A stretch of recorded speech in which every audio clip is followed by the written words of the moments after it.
Welcome to Egypt Unsealed, the series that pries open the sealed tomb of history and drags its secrets into the light. Here on IFX, we uncover what the pharaohs tried to erase: lost technologies, forbidden rituals, vanished civilizations, and mysteries so old they threaten to rewrite everything we think we know.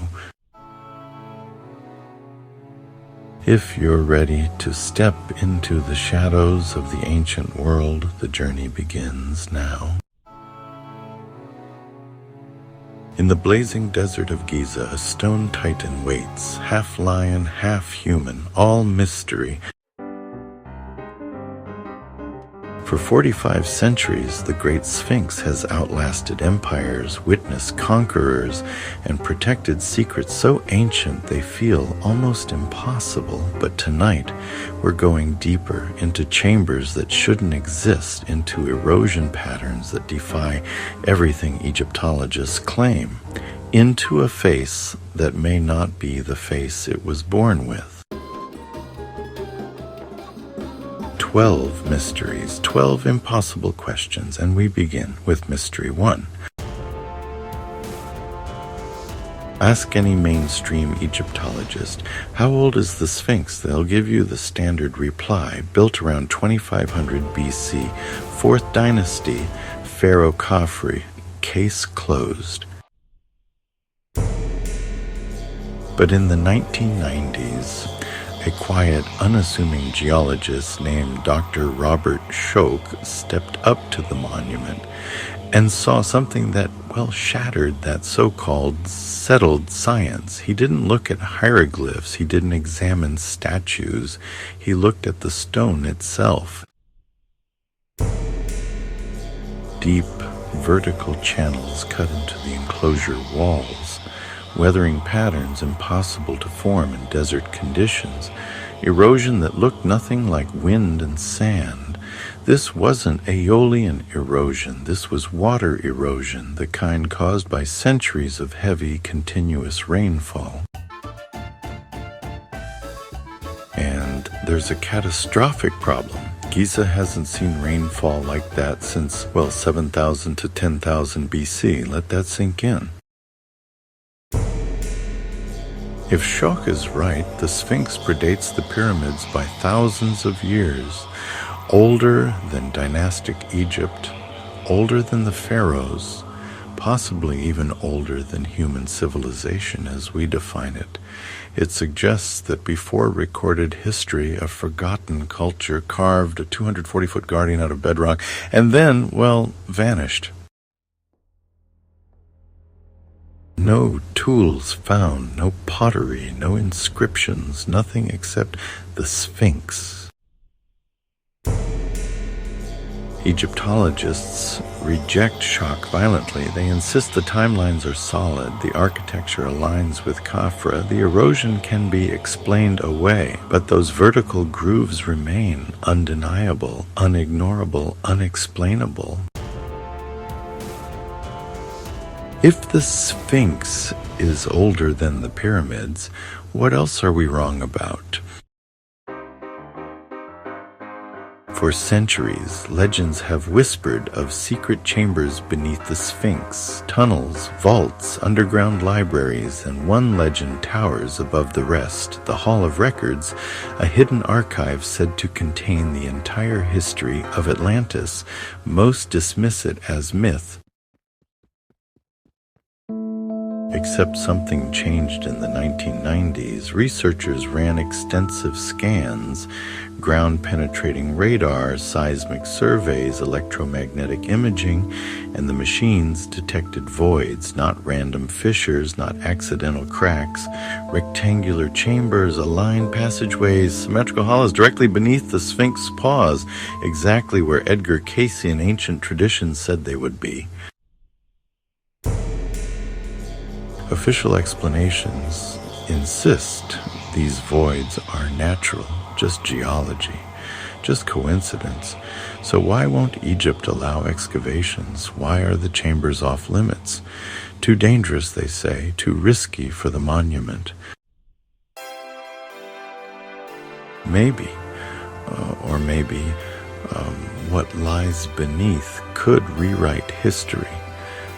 Ancient scrolls, artifacts from a pre-dynastic culture, or, if the legends hold, the last surviving knowledge of a lost world. No one knows, because no one is allowed to look. 1 meter wide, gone. Ask the average person who broke the Sphinx's nose and they'll say the same name. Napoleon, French soldiers, artillery practice, boom, nose gone. It's a great story. There's just one issue. It's completely false.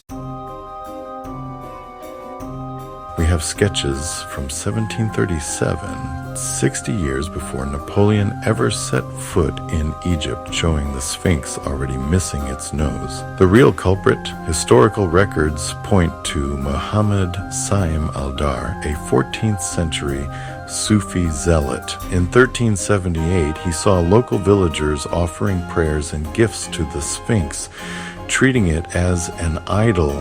Enraged, he climbed the monument and chiseled the nose off himself, attempting to destroy a symbol of pagan worship. He was executed for the act, but the damage was permanent. Napoleon's cannons had nothing to do with it, but the myth persists because it's easier than admitting the truth. The Sphinx was mutilated not by foreign invaders, but from within. Look into those eroded stone eyes. Who is staring back? Egyptologists say Khafra, based on architecture near the Sphinx temple, but when forensic specialists compared the Sphinx's face to known statues of Khafre, the features didn't match. Not the jawline, not the cheekbones, not the eye structure. So if it's not Khafre, who is it? Khufu, Jedefre, a god, a ruler from a forgotten civilization? No inscription names the Sphinx. A monument of this scale, with no identity attached, almost as if someone didn't want the truth known. Step back. Look at the whole monument. The head is too small, not slightly, not stylistically, wildly out of proportion.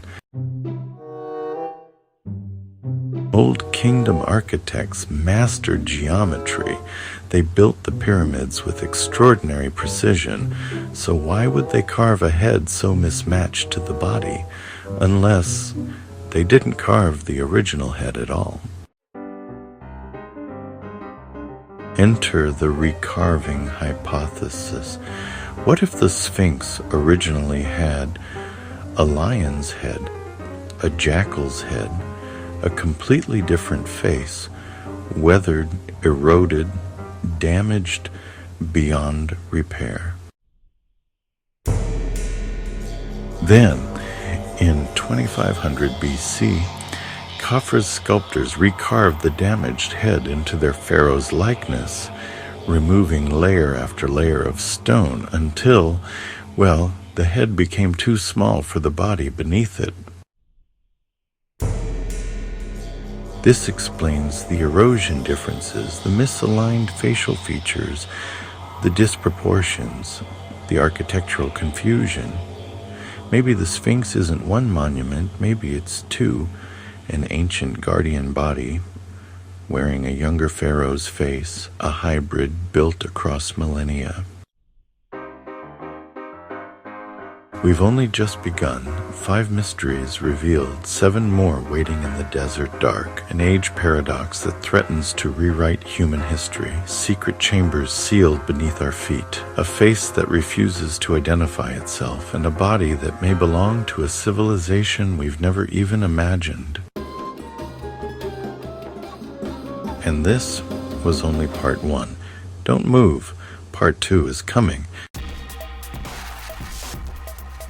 You've stepped deeper into the shadows of Egypt Unsealed. But the story doesn't end here. If today's revelations shook your understanding of history, the darker truths wait just beyond the next chamber.